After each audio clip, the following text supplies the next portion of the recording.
Gempa bumi berkekuatan magnitudo 6,3 mengguncang Kabupaten Donggala, Sulawesi Tengah, Sabtu 9 September 2023. Gempa ini mengingatkan warga akan gempa magnitudo 7,4 dan tsunami yang menghancurkan permukiman mereka pada 2018. Gempa terjadi sekitar pukul 22.43 WITA dipicu aktivitas sesar Palu Koro. Berdasarkan data BMKG, gempa berpusat di laut pada posisi 0,03 lintang utara dan 119.80 bujur timur atau 50 km barat laut Donggala dengan kedalaman 10 km. Gempa itu dirasakan di Palu dan Donggala.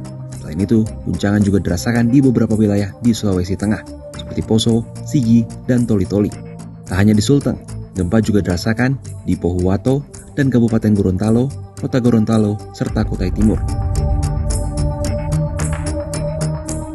Sejauh ini, pendataan kerusakan masih dilakukan. Data sementara ada 11 rumah yang rusak ringan dan sedang, serta kerusakan rumah ibadah. Banyak 3.780 warga mengungsi, dan baru Senin siang, sebagian warga telah kembali ke rumah masing-masing. Tidak ada laporan korban jiwa pada gempa kali ini.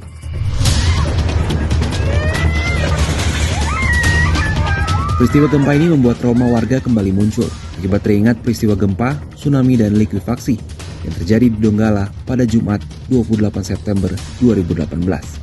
Saat itu, gempa dengan magnitudo 7,4 terjadi pada pukul 17.02 waktu Indonesia Barat.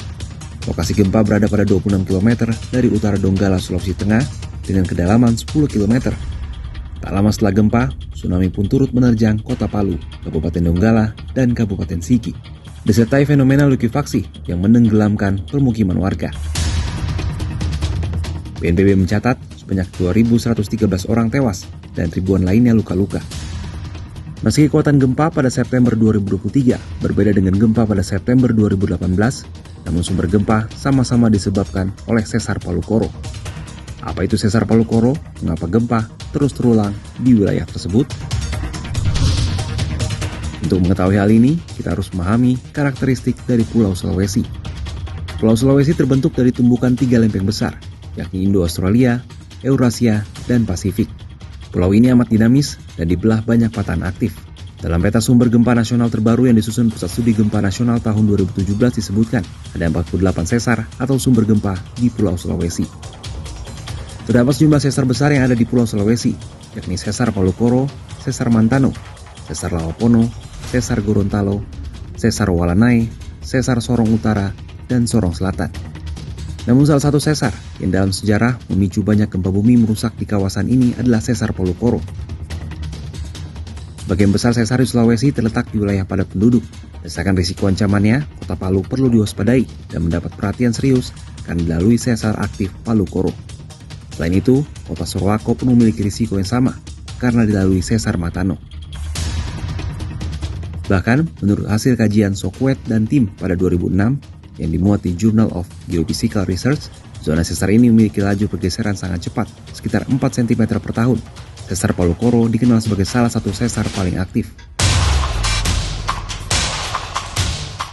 Menurut Kepala Pusat Gempa Bumi dan Tsunami BMKG Daryono, dalam tulisannya di Harian Kompas 2 Oktober 2018, hasil analisis terhadap semua aktivitas gempa Palu dan Donggala pada 28 September 2018, baik gempa pembuka atau foreshock, gempa utama main shock, maupun gempa susulan atau aftershock, menunjukkan adanya kaitan dengan aktivitas sesar Palu Koro.